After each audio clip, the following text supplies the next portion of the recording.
for today's focus.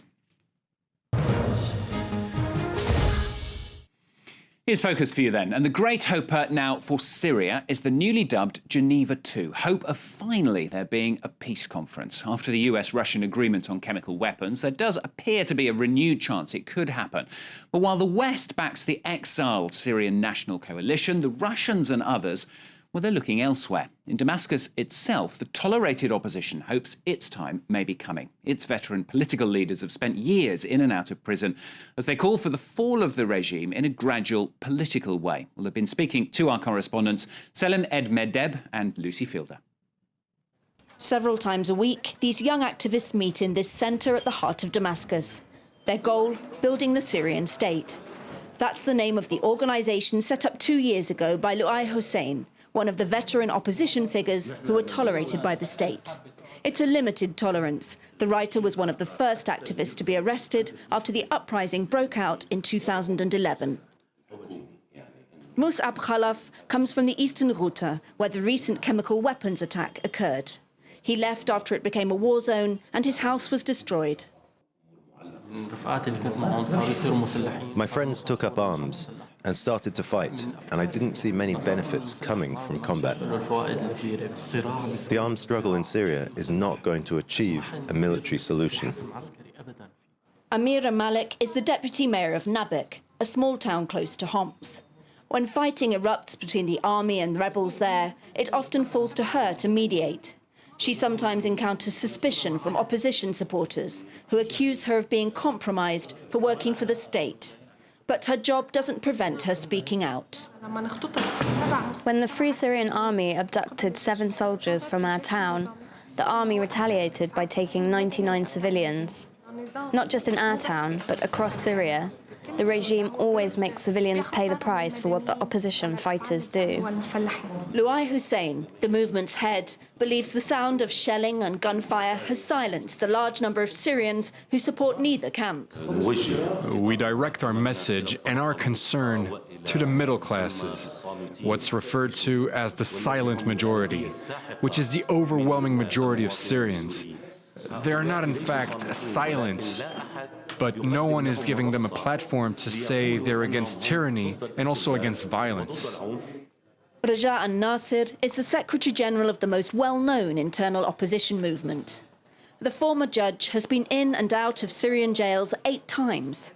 He rejects both the regime and the Syrian National Coalition, the opposition in exile that Western powers consider the sole legitimate representative of the Syrian people. The regime wants to keep monopolizing power, exactly as parts of the opposition want government authority and the powers of the state to be in their hands. Yet neither side is able to achieve this on the ground. The war will continue, and if it continues, Syria will be like Somalia. Our conversation brings some pro-government militiamen from the nearest checkpoint. An off-duty soldier comes over to debate with the veteran opponent. This exchange ends peacefully, but another 20 or so members of the movement are currently in detention.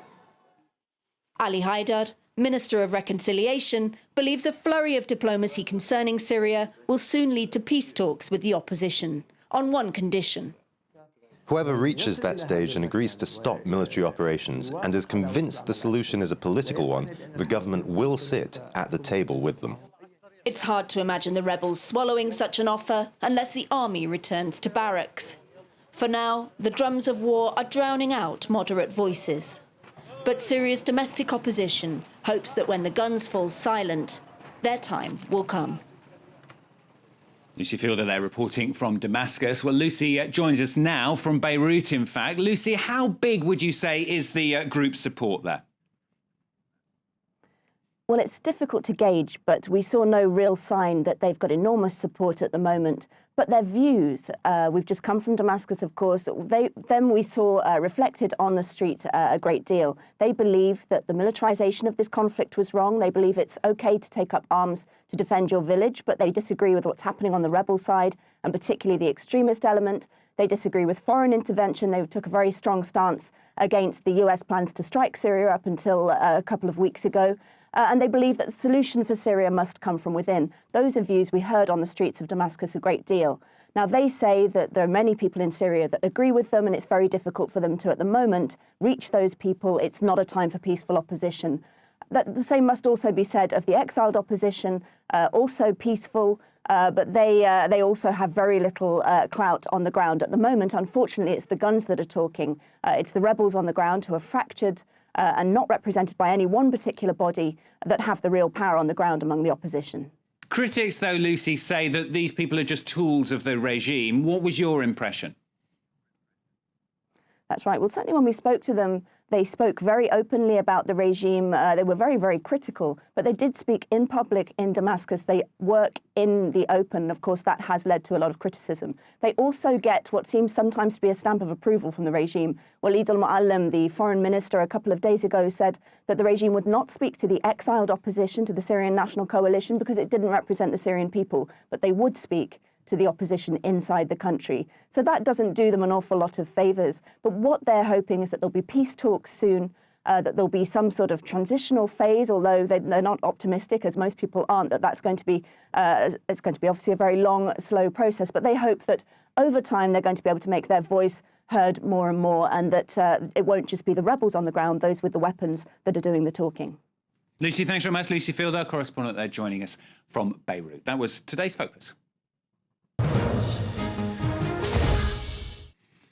Well, that's all from me for this hour. I'm back, of course, in another hour with another edition. Kat here for the next hour. She's going to talk very shortly to our correspondent in Rome, Seema Gupta, as Italy awaits the confidence vote on the government. That's coming up, plus, of course, all the latest coverage from the US. That's with Kat Nicholson after the break on France 24. Don't go away.